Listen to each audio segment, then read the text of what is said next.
Good morning, everybody. Will you please stand? We're going to do the Pledge of Allegiance this morning.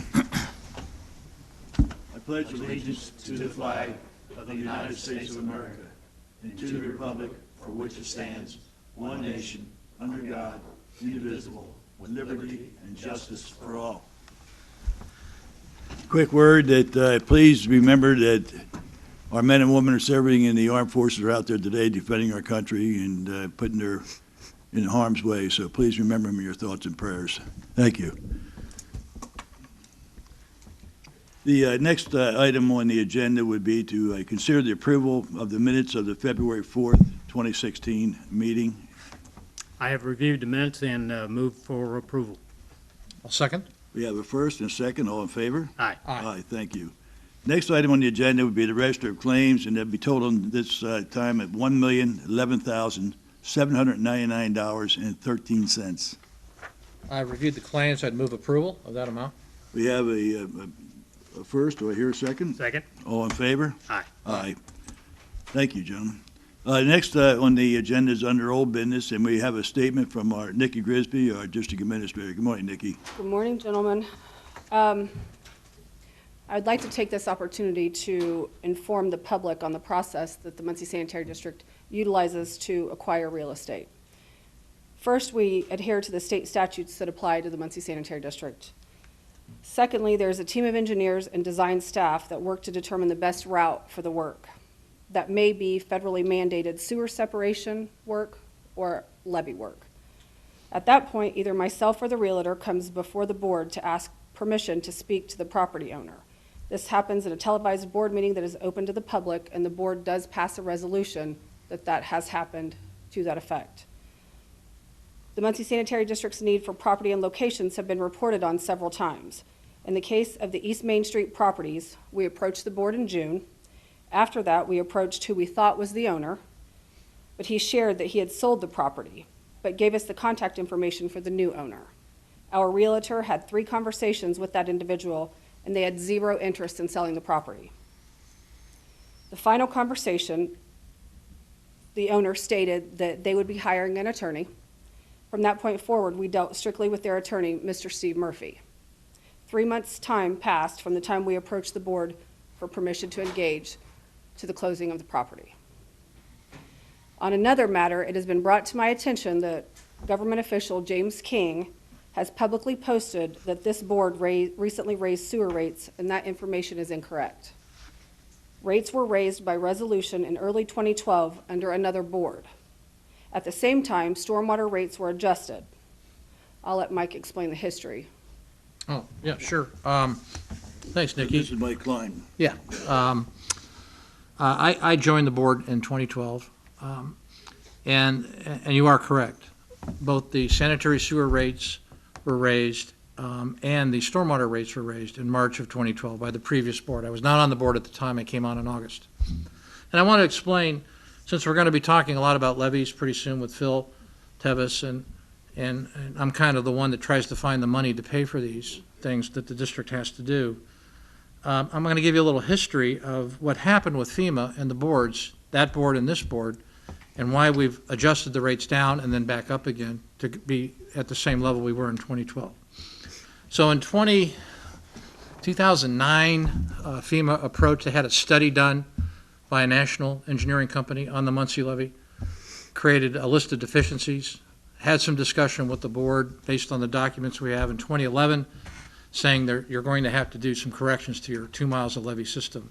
Can you tell us who those board members were in 12 I for you? believe it's Tom Bennington was the chair, Teresa Ford. Teresa Ford, and Steve Murphy, I believe. At least I took Teresa's place in August. Thank you. So the board took some action back then in 2011, 2012. They hired an engineering firm to study the levee, and they raised the stormwater rates from about $1 per equivalent dwelling unit or house a month to maybe $6 a month, knowing that there was going to be a significant amount of work to be done on the levee system. What happened, though, is after that board went off the board and we brought new people on like Bill and Joe, we didn't really hear anything from FEMA until the very beginning of 2014. So for almost 3 years, we didn't hear anything from the government. from the federal government. And when they came back, they said, sorry, we've lost contact with you, but the reason is we've been working on new federal standards that are going to be mandated. Based on Katrina, they have new standards they have with evaluating levee systems. They also have new standards for flood insurance, and those were significantly increased as part of this new standard.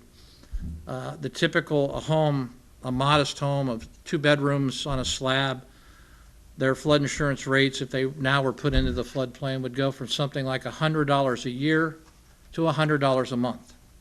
So it was a pretty significant issue, and Phil will get into this, but we had almost 1,000 homes and businesses that would be affected by the new rules if we didn't get something done. So our board took action. We looked at this and we said, when we didn't hear anything from FEMA in 2014, we lowered those stormwater rates from $6 per EDU to $4.60 per EDU. But then once we met with FEMA in January of 2014, and they said, now you've got to get this going again, we have now reset the rates back to $6. So Reinstated. yeah, it was reinstated, so $6 to $4.60. For 2 years, they were lower because we didn't feel people should pay that if we didn't have a reason to spend that money. Correct. I think the board took the right action in 2012. I think we took the right action to lower the rates temporarily.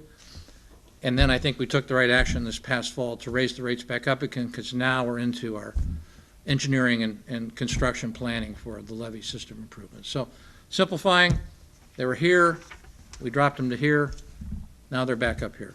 Thank you. If anybody has any questions on that. And we're going to use that to pay for these improvements that Phil's going to get into. Thank you. Thank you, gentlemen. Thank you, Nikki. Are there any questions? Joe? Okay, we'll move on from the statement, and next we're going to go to a levy presentation, and Phil Tevis from Flatland Resources is going to update us all a little bit more in detail on what we're doing with the levies and why we're doing it. Good morning, Phil. Good morning. Do you want me to talk from here? Yeah, please can do, well, whichever more, What works for you guys? probably over here. We can keep an eye on you up there. Uh-oh, Can I do it from here? you can. Or I can move this? That'd be best. That would put you on speaker and on recording. That's fine. Okay. Everybody can see a screen, I hope. Does that looks like that one's not working. Okay. So I'm going to kind of give a little history on the levees in the city of Muncie and where the sanitary district is currently. And it's kind of important to understand that the city of Muncie that was built, that was formed in the 1880s, hugely, the city wisely decided to build on high ground. So if you look at this map, the area to the north of the river is high ground, what they call Ball's Bluff back in the day, and the area south, which is the main part of town, is also on high ground.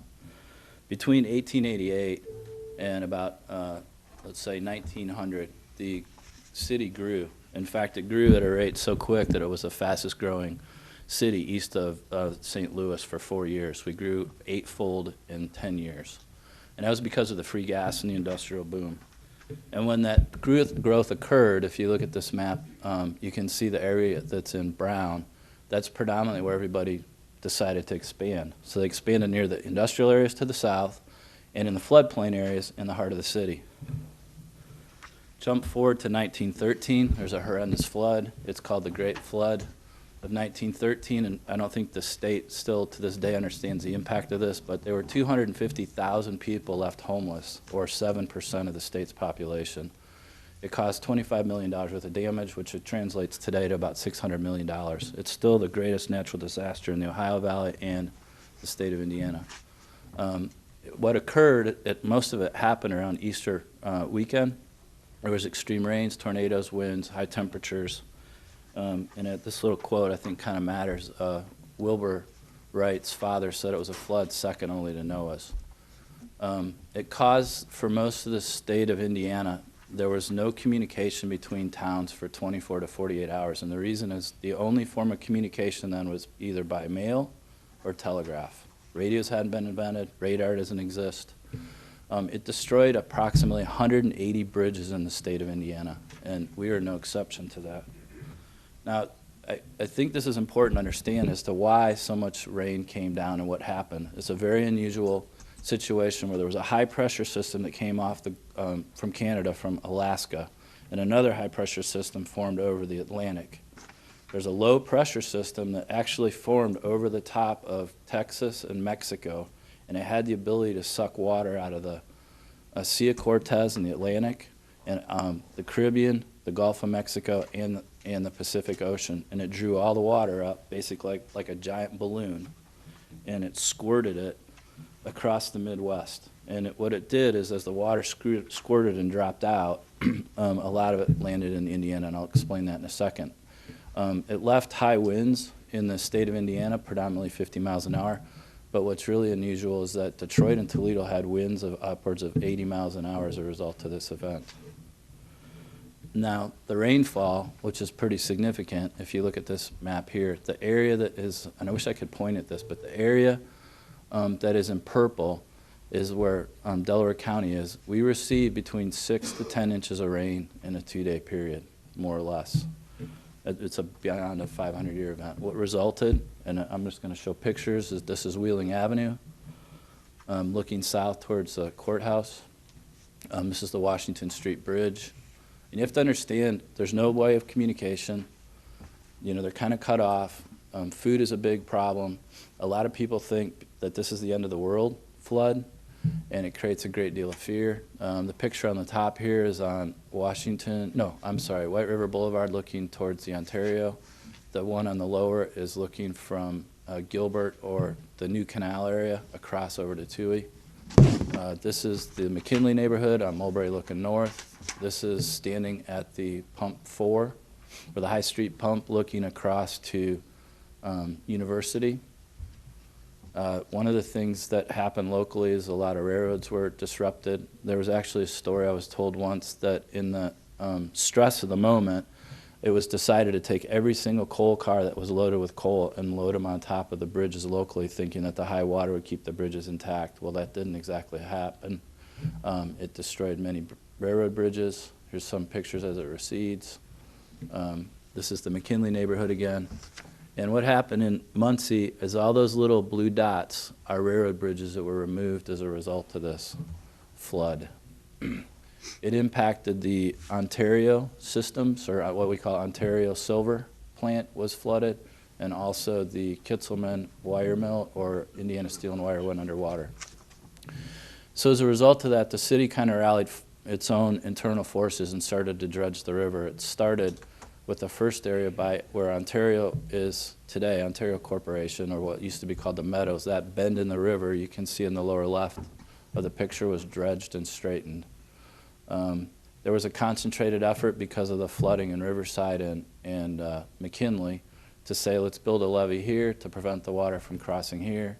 Equally, it was attempted to do at Riverside to prevent water from crossing here. One of the first levees would be the Elm Street or the Madison Street levee. It goes between Cardinal Greenway and Elm Street today. The area upstream of that, which is across from McCullough Park, was a levee was constructed.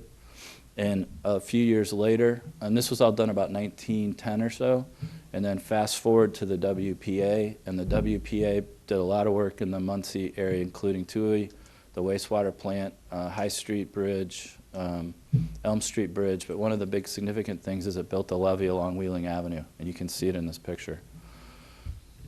Now, to me, this is intriguing. Everyone talks about a 100-year flood event. If you see that elevation on there, it's marked the 100 years.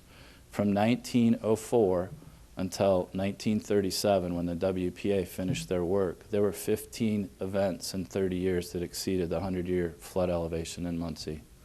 3 of those occurred in 1937 alone. And this is the result of the 1937 flood at the back end of the third one. The levee that was built by the WPA failed in this picture. What occurred is the water rose really high. It saturated the soils behind the levee. The water drew down really quickly. The soils went underneath the levee, and the levee had a breach. So Wheeling Avenue was compromised. Move forward in time again, because these things have happened across the entire country. And Congress enacts the Flood Act of 1936 and 39, depending upon which act you looked at. The city of Muncie enters into this by resolution, And you need to make sure that the city of Muncie understands that when we entered into this agreement, we agreed to provide all lands, easements, rights of any which the city shall furnish, and that includes all title work, everything, and all the costs. And we have to, I'm just summarizing this, the city will assure the costs of relocating, reconstructing any highway, bridge, building, railroad, or any other structures, facilities, or properties so that the Army Corps of Engineers, or the state of at that time was the Army, could build this work. It goes on farther that after we provided the rights, the city of Muncie holds the United States free of any damages during the construction period. And what's really important to understand is we signed on and said that the city of Muncie will maintain and operate all works after completion in accordance and regulations prescribed by the Secretary of War. So we agreed from that moment on that we will continue as a community to satisfy the Army Corps of Engineers in anything they tell us to do to keep the flood protection system in order. The flood protection system that was built by the Army Corps of Engineers started in 1940, and it was completed in 1950. It took 10 years to construct, and you can see that it goes from Hawthorne Drive on the west side all the way up to Indiana Steel and Wire, Jackson Street on the east side. Fast forward in time to Katrina, and at the back end of Katrina, the Army Corps of Engineers was instructed to go throughout the 2,000 plus flood protection systems in the entire country and determine what upgrades need to be done to safeguard it against something like Katrina again. And some of the things that they have to do is show that the levees won't overtop, that the levees won't slide, that the levees won't pipe. That means water going through the levee, that the trees that are on the levee won't cause the levee to fail, that there won't be any sloughing or other things similarly. In the case of Muncie, we have lots of concrete levee walls, so we also have to prove that the walls don't fail in that regard, similar to Katrina. Now, with that information and the Army Corps having a responsibility, FEMA comes into play shortly thereafter. And if you look at the bottom of this diagram, everything in red is what the city of Muncie agreed to back in 1936 and continuing forward to this day. The area in red applies to the Army Corps of Engineers, where they're responsible for any flood fighting efforts, risk assessment, and levee inspections. And when the Corps does the levee inspection, the local sponsor is obligated to satisfy those repairs. Above that in purple comes FEMA. And what FEMA says is if you've done everything below correctly, we will then allow you to be accredited and not have to pay flood insurance within the flood protection system area. So this is kind of a big timeline, starting from 1900 up to the present, and all the activities have occurred in Muncie with the flood system. And the sanitary district took this charge in a big way, beginning with many things, and has been systematically trying to address the deficiencies in the levee. And there are many that were identified by the Army Corps of Engineers, including a lot of pipes, and people probably remember the bypass pumps that were all over Tillotson Avenue. The purpose of those pipes is they had to draw all the water out, to, get all the debris out of the pipe. They had to run a camera through the pipe to determine if there's any deficiencies. Once there was a deficiency, the sanitary district was obligated to repair the pipes. That took several years. There are other pipes throughout the flood protection system, and these are just identifications of points where they have to continue to be worked on.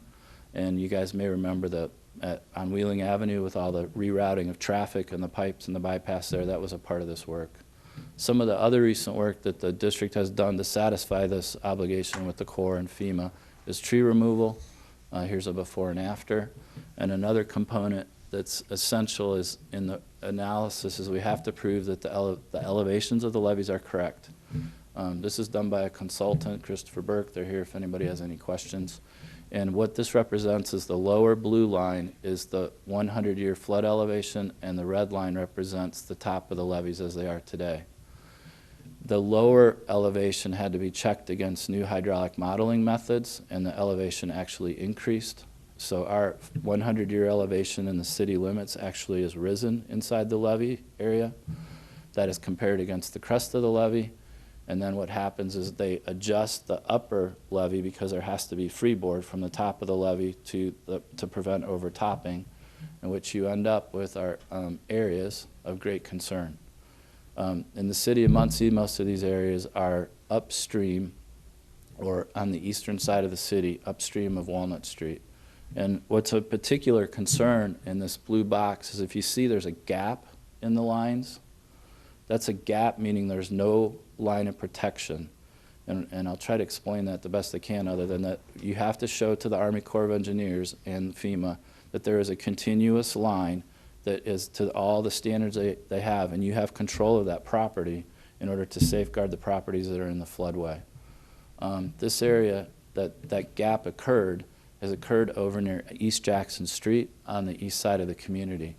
And what happens is, and I'll try to show this, is, and I hope everyone can understand this in their mind's eye, Jackson Street is identified.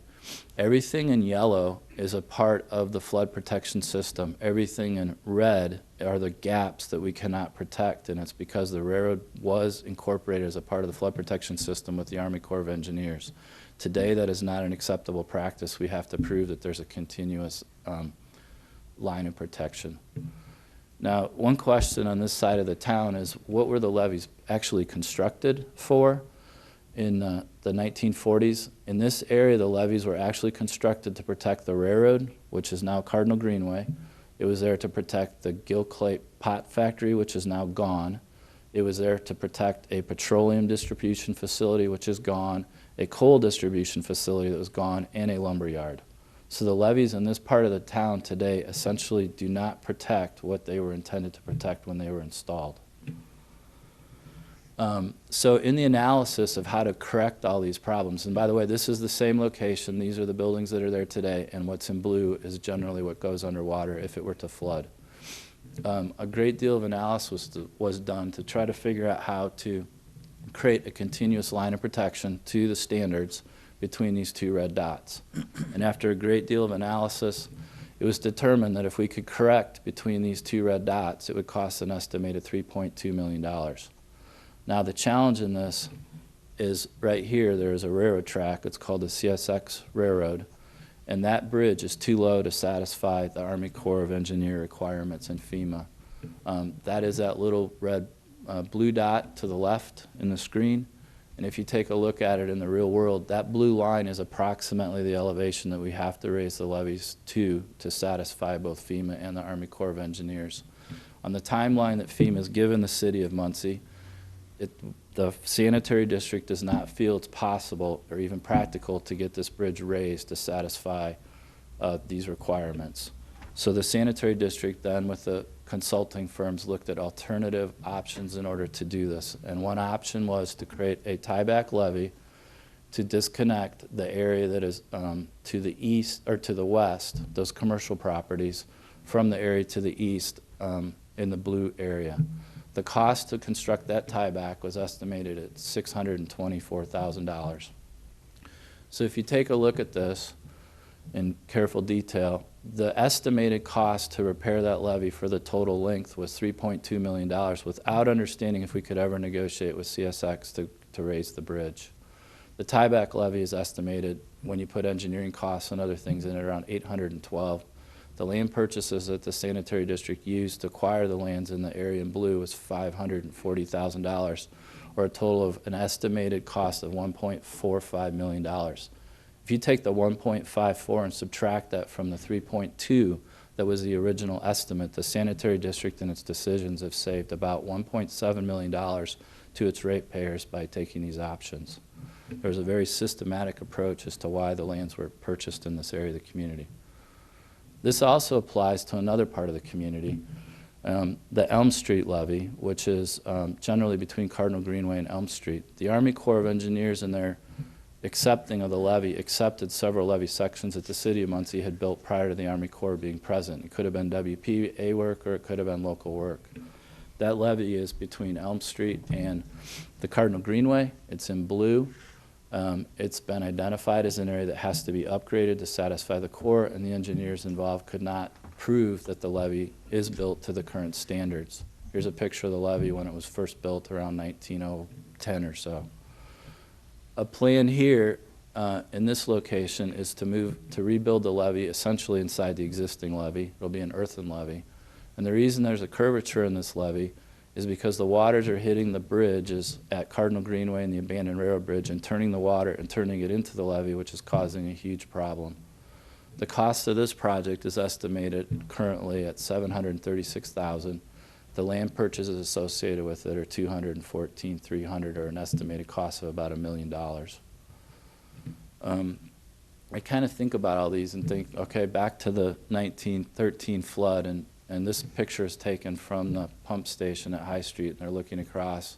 We're recognizing that these levees have failed, and that 11 floods, when people talk about the 100-year flood elevation, that 11 floods occurred above the 100-year in 112 years. The notion of a 100-year event happening only once every 100 years isn't really true. So the city does have an obligation with the sanitary district to protect its citizens.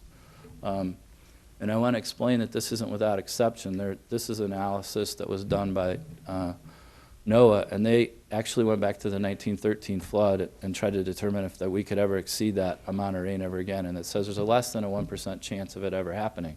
But if anybody remembers, in 2013, a very similar event happened. It impacted the Kokomo area. If you guys remember, the Wabash Valley had rains of 6+ inches, upwards of 10, depending upon where you were. So to say that it can't happen, it can happen. And that's not to say it will happen here, but we do have an obligation as the sanitary district to satisfy this. So when we step back for a minute and think about what it is the Muncie Levee Protection System does, I want to give some summaries of what it is. There are 560 residential properties that are protected by the levee system. The apartments, there are 22. There are 36 commercial properties, 8 office structures, 4 industrial properties, random vacant properties, 69 public entities, for a total value of about $84 million of land is being protected. Now, that does not include the revenue that's associated with it. That's just physical assessed property. And one of the most important, or I would say significant properties in there, is the Muncie Central High School, which accommodates about 16% of the $84 or $85 million. The sanitary district still has a lot of work ahead of itself. It's kind of concentrated on the tree removal, the pipe repairs, and these 2 levee areas that they're concentrating on now. There's still an area between Elm Street and generally where this cutoff levee, where there's a lot left to do in terms of making sure the soils are stable, the elevations are correct, and whatnot. And I go back to this resolution that the Muncie Sanitary District, that took responsibility from the city, or on behalf of the city in the 1970s, we still have an obligation to maintain and operate all works after the completion in accordance with the regulations prescribed by the Secretary of Army. That seems pretty clear to me that we have an obligation to do this. And the city hopes, or the sanitary district hopes, to have this all completed by around 2020 if we're fortunate enough to do so. And that's all I have to report. Thank you. Thank you, Phil. We appreciate the update on everything. Are there any questions from the board or anybody? Thanks again, Phil.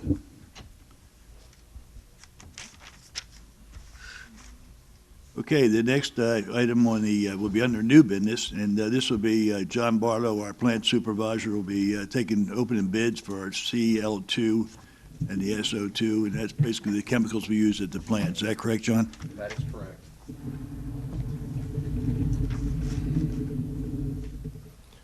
Good morning. Good morning. John Barlow, Superintendent of Muncie Water Pollution Control. And once again, here in 2016, we have bids for our chlorine and our sulfur dioxide for a disinfection and dechlorinization. I think you should have bid tab forms to keep track. I have 3 bids here. And the first one I'll open is from JCI, Jones Chemical.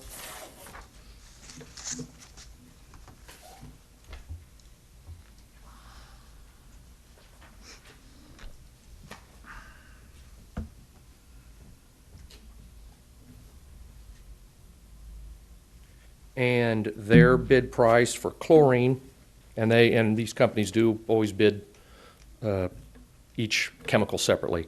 So for JCI Jones Chemical, the chlorine bid is $271 a ton, $271, and SO2 sulfur dioxide is $497.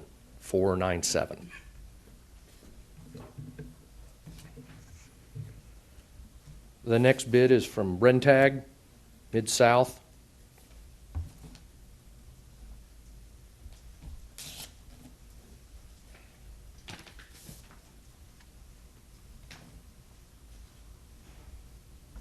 And their bid is for chlorine, $403 a ton, 403, and sulfur dioxide is $515, 515.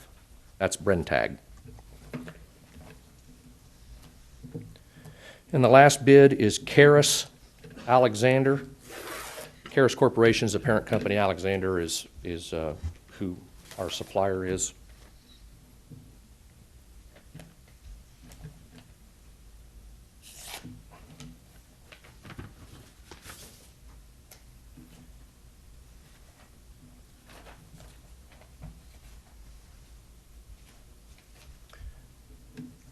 And their bid is $317, 317 for chlorine, $509 for sulfur dioxide, 509.